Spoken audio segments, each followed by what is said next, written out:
What's up, you guys? This is Rob from Gay Guy Plays, and today on In a Flash, we're going to be taking a look at update 19.13.0. Wait a second, semi-future Rob here. Don't listen to anything that he has to say next. We did end up getting the Ignis Wraith just a little bit after I finished recording all of that part of the video, so I'm definitely going to be showing that to you in a little bit. The top 10 percentile of clans do have it currently cooking in their research labs, but on an individual basis, we haven't gotten it quite yet. So hold up for that, and I'll be doing a video for it as soon as it comes out. However, we will be taking a look at the current weapon of the hour, which is the Ferrox. Now, this thing has an extremely high, well, I won't say extremely high base damage, but it's got a pretty chunky base damage sitting at 350. A majority of it is going to be in puncture. It has 30% critical chance and a 2.5 times critical multiplier, so you can definitely tell that they are positioning this thing as kind of like a crit weapon. To be honest with you, it feels a little bit like the Corpus version of a bow. I'm like, if the Corpus are going to do a bow, this is going to be kind of like how it is. It's got a bit of innate punch through, and its secondary is a bit underwhelming. I mean, that's the only way to kind of put it, I'll be honest with you. So we're going to take a look at the build real quick. Now, just know this is a work in progress temp build. I haven't put any forma in it, and you guys know I'm going to go a little bit forma crazy on the full build for you guys.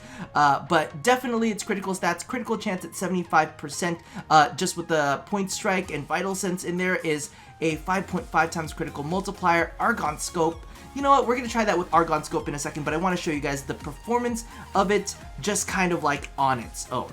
So as you guys can see, I've got some shield lancers here, and the main reason I've got them out is I wanted to make sure to demonstrate the punch through. It's got a little bit in there. It's not absolutely insane. Let's just do it with no shields first.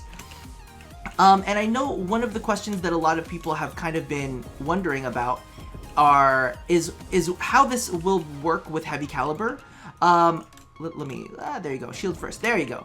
Now with heavy caliber, it's not terrible, because I know that some of you guys love to stack that kind of stuff up. However, you will get a little bit of a spread when it comes to your actual projectiles. Let's show this real quick right now. So if we take a look at the projectile, it does not have any kind of spread, if any detectable spread whatsoever when it comes to that. However, when you put heavy caliber on it, you will detect a little bit of a spread.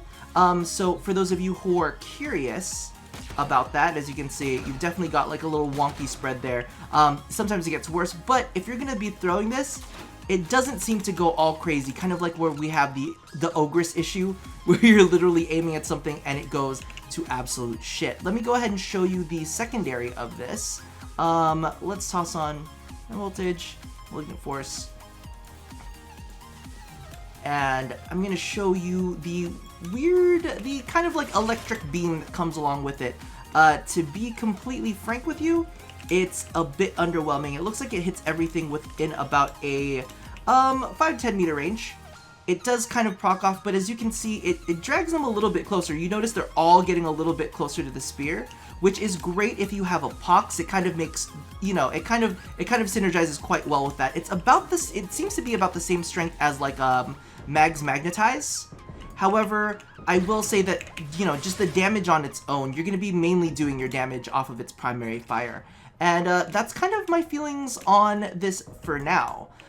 So that's pretty much it. Now, moving along to the Ignis Wraith, it does take a little bit of a hit to its base damage by 2 points, which, to be honest with you, I don't really feel is that much of a loss. It's got an increase of 5% to its status chance, which makes all of those status builds even better, and a boost to its critical chance. It's also got a larger magazine. Now, I'm going to be honest with you, the boost to its critical chance is actually a little bit better than I think people give it credit for. I know it's only like 12%, but you combine that with Argon scope and oh my god, I'm gonna forget what its name is. It's point strike. There you go. I knew it'd start with a P. It actually brings it to about like 48, almost 50% crit chance. Now, I'm going to be frank with you. This is not the first time that I recorded this little bit, because when I was playing with it in mission, for one reason or another, I could not get a headshot with it to save my life.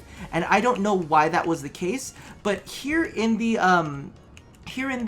what is this place called? The Simulacrum, it does seem to pick it up, and it does seem to do pretty consistent crit damage. I mean, of course, I do not have a full build on this quite yet, so that means, you know, all of this damage could go up with something like Vital Sense, Vital Sense to kind of give it a little bit of an extra juice when it comes to that kind of damage. Don't kill me.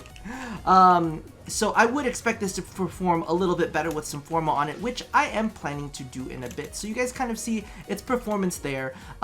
It's still going to do everything that you guys wanted it to do, like combining with like Saren's spores and whatnot to be able to pop them really easily and spread them around. It's still going to be fantastic for that. The loss in damage, really not that big a deal because that crit chance and that crit multiplier are going to make up for it. So that's kind of my feelings on it for now.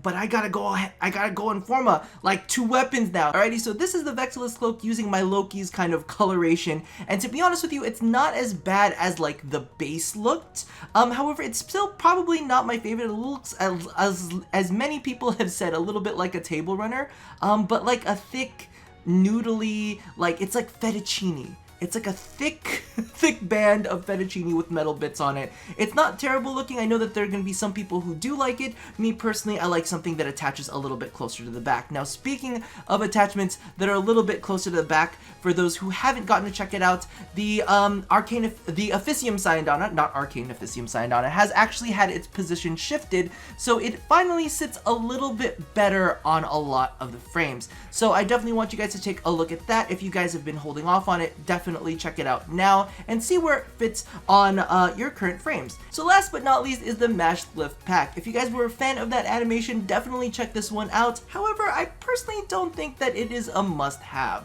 And that about brings this episode to a close. So let me know what you guys think of the Ferrox. Let me know what you guys think about the Ignis Wraith. And just does that Syandana really look like fettuccine to you? Because that's kind of like the feeling that I'm getting. So I will be back with more in-depth videos after I've got some Forma on those 2 weapons, and we will chat again soon. So as always, love somebody, hurt nobody, and touch yo body. I'll see you guys next time. Bye-bye!